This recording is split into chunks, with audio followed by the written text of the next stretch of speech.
Right. Now coming to a question on sultanate. Right, so we have three statements here. Alauddin Khalji was the first sultan to pay the salary of his soldiers in cash. Then we have Muhammad bin Tughlaq's policy of having a heterogeneous nobility.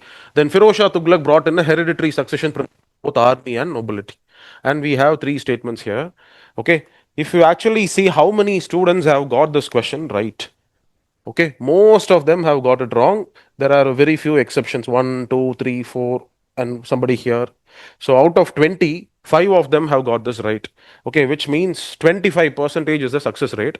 But every single word of this question is actually framed from a basic book like Satish Chandra. If you have read Satish Chandra properly, you will know the answer for this. Right? Alauddin Khalji was the first sultan to pay the salary of his soldiers in cash. This has nothing to do with savings to the treasury. See, there are only two ways how you can pay your soldiers and nobles. One, you give them cash salaries straight. If not, you give them land holdings. Right? Before Alauddin Khalji, the soldiers, nobles, they were all paid in land holdings. But this has a problem. The problem is when generation after generation, when people have control over land holding, they start developing and connect with the land. Once they are taken out of the power, they will not be able to relinquish the land because they have got vested interests developed over there. They are not going to give away the land. So there will be rebellion.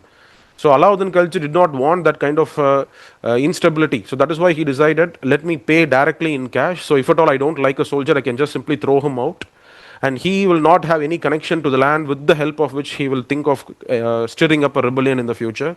So Alauddin Khalji's policy is not to affect savings to the treasury. There is no change at all. Either you pay in cash or you pay in land assignment. Revenue is revenue. Revenue is gone as payment. Okay, the only idea is to not let go of sultan's control over land. Okay, because this is how feudalism also develops, right? When subordinate officer is paid land as revenue assignment, in the future date he is not going to easily let go of that control over the land.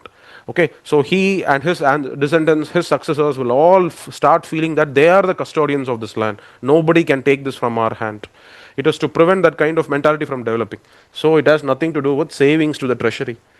Statement 2 is a fallout of the numerous rebellions that broke out during the reign of Muhammad bin Tughlaq. So, what is statement 2? Muhammad bin Tughlaq's policy of maintaining a heterogeneous nobility. Okay, see, this is not a fallout of this. Okay, whereas rebellions are actually the fallout of Muhammad bin Tughlaq maintaining a heterogeneous nobility.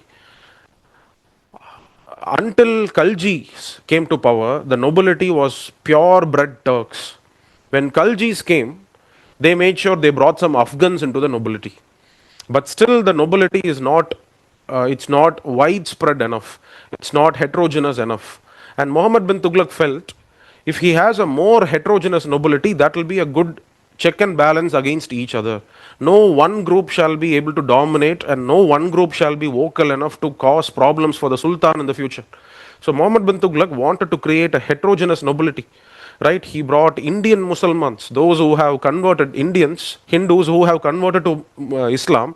Those people were brought and they were made as nobles. Okay? And what is the historical account of all of this? For Muhammad bin Tughlaq's period, right, we have the historical account which is called as Tariq-e Firoz Shahi. Okay, though it is written during the time of Firoz Shah Tughlaq, it also gives account of the life of Muhammad bin Tughlaq as well. So this was a book written by Ziauddin Barani. So Ziauddin Barani, who has written Tariq-e Firoz Shahi, he talks about the need of Muhammad bin Tughlaq to bring in more Indian Muslims. Okay, that's the reason why these Sangama brothers, Harihara and Bukka, they will be converted to Islam and they will be appointed as officers of Delhi, taking care of the former Hoysala regions. Correct? So, we find Muhammad bin Tughlaq wanting to bring more Indians. And in fact, Ziauddin Barani, in his book, he writes with a very angry tone. He writes with a scorn. You know what he writes?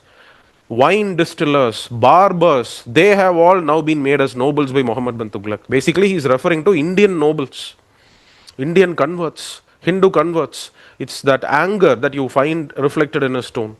Okay, this is the reason why rebellions broke out. It's whereas what does statement 2 say? Statement 2 says, okay, statement 2 is a fallout of numerous rebellions that broke out. So it's like saying, since rebellions broke out, then Muhammad bin Tughlaq brought in a heterogeneous nobility. It's very tempting. It is very alluring to feel this is correct, but which is not correct. It is because he brought in a heterogeneous nobility. That is why the old nobles, right, the ones who are Turkic, the ones who are the foreign groups who came to India, migrated, those groups, they got angry. They all started declaring themselves independent. That's how Bahmani Sultanate came into existence. Okay, so second statement is not a fallout. It is a heterogeneous nobility which led to the rebellion, right? Statement 3 is attributed to the decline of support of nobles during the reign of Ghiyasuddin Tughlaq. That's where the problem is. Yes, Firoz Shah Tughlaq brought in hereditary succession principle in both army and nobility. Both are correct. This is from Satish Chandra. But the reason why he did this is because Muhammad bin Tughlaq, he had alienated a lot of his former officers. Muhammad bin Tughlaq was succeeded by Firoz Shah Tughlaq. Muhammad bin Tughlaq had alienated his officials. Right? So Firoz Shah Tughlaq wanted to win their support back. And how do you win their support back? By giving them a promise that you, your son, your grandson, if not your grandson, then your slave. It is everybody who's related to you who will become the next office holder after you. Right? So, statement 3 is attributed to the decline of support of the nobles during the reign of Ghiyasuddin Tughlaq. No, Ghiyasuddin Tughlaq was predecessor of Muhammad bin Tughlaq. Muhammad bin Tughlaq was a predecessor of Firoz Shah Tughlaq. So Firoz Shah Tughlaq's policy was because of the actions of Muhammad bin Tughlaq and not Ghiyasuddin Tughlaq. The answer is none.